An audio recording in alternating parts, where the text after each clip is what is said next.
And as the West Asia war has completed a month, attacks are no longer restricted to military installations alone, as the US and Israel are increasingly pounding Iran's energy infrastructure. West Asia's Gulf lines are on target. Power outages, in fact, were reported in Tehran as well as its neighboring Alborz province, following attacks on electricity facilities. Very significant. Iran's Deputy Minister of Energy revealed that a transmission station and 6 high-voltage substations went out of service as a result of the falling debris. Eventually, power was restored to most areas of Iran's capital. Subsequently, Kuwait's Ministry of Electricity, Water and Renewable Energy accused Iran of carrying out an attack on a power station and a water desalination plant, resulting in the death of an Indian national. Kuwait also stated that 10 of its military personnel were injured after an armed forces camp was struck by Iran's missiles and drones. However, Iran denied its role in the attack on Kuwait's desalination plant. The IRGC accused Israel of carrying out this attack in order to frame Iran. Earlier as well, Iran, remember, denied involvement in attacks targeting locations in Turkey and Oman, calling the incidents a false flag operation aimed at creating discord between Tehran and its neighbors. Even though Iran has distanced itself on this occasion, IRGC announced a week ago itself that it will target energy infrastructure, including water desalination facilities in West Asia belonging to the US and its allies, if its energy infrastructure is attacked. And this has naturally raised concerns over the vulnerability of the desalination facilities in the region, which supply most of the region's drinking water. You see, an attack on desalination plants will be disastrous for Gulf nations like Saudi Arabia, UAE, Bahrain, Kuwait, Oman, Qatar, as they are among the most water-scarce regions globally.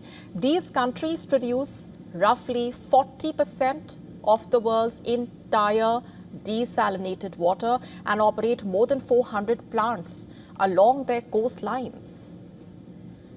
Some of the biggest water desalination plants in West Asia include Saudi Arabia's Ras Al Khair, UAE's Tawila, and Israel's Sorik. In fact, 40 to 60% of the total water consumption in the UAE, Kuwait, Bahrain and Qatar comes from desalination plants. For instance, Gulf Cooperation Council data showing that close to half of Kuwait's water supply is dependent on desalinated water. Qatar, meanwhile, relying on desalination to meet 61% of its water requirements. Groundwater is the other major water source of these countries. Even Iran's sworn enemy, Israel, gets over 80% of its water from desalination plants. So an attack on desalination plants will imply a huge escalation in this war.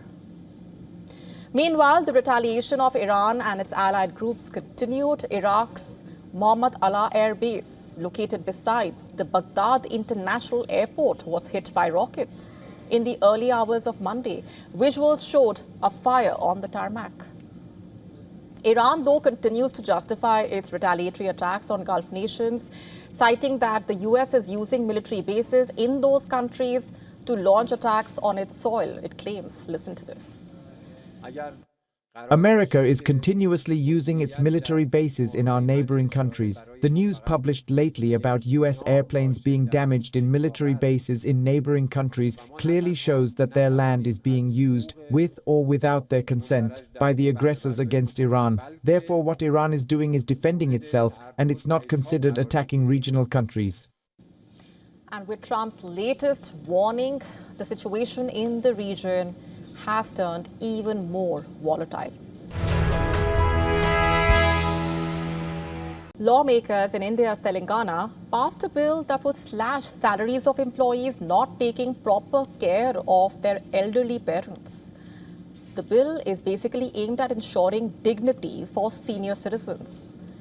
The bill mandates public representatives, government and private employees care for their elderly parents.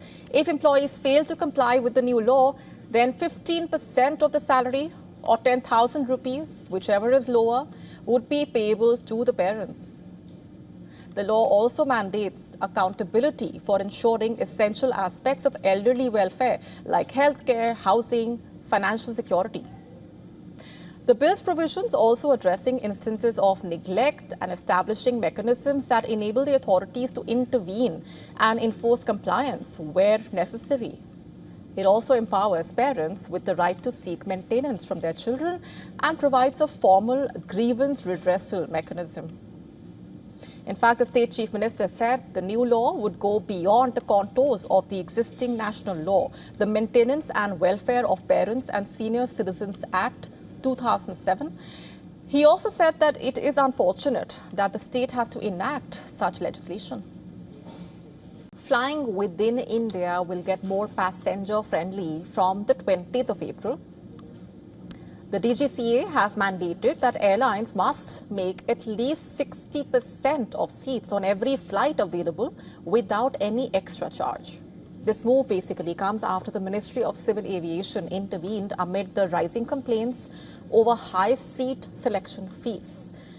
Under the new rules, passengers will no longer have to pay additional charges for the majority of seats, including those away from the back of the plane. Currently, most airlines offer only about 20% of the seats for free, with passengers paying anywhere between 200 and 2,100 rupees to choose the preferred seats, which gives them the option to choose seats with extra legroom or in the front row, for example. Alongside this, the DGCA has also made it clear that airlines must be transparent. The number of free seats and all applicable terms must be displayed during booking, and passengers on the same PNR should be seated close together. The decision has not gone down well with the industry, reportedly. Carriers like Indigo, Air India, SpiceJet warning that it could hurt revenue and push up base fares, reportedly. The Federation of Indian Airlines, meanwhile, has even requested a rollback of the directive. The DGCA is also tightening rules on ancillary charges. Airlines will now have to clearly disclose fees for optional services like carrying sports equipment or musical instruments, and explain the liability terms in case of damage. With more than 5 lakh passengers flying daily in India, this change is expected to impact millions, making air travel more transparent and passenger-friendly.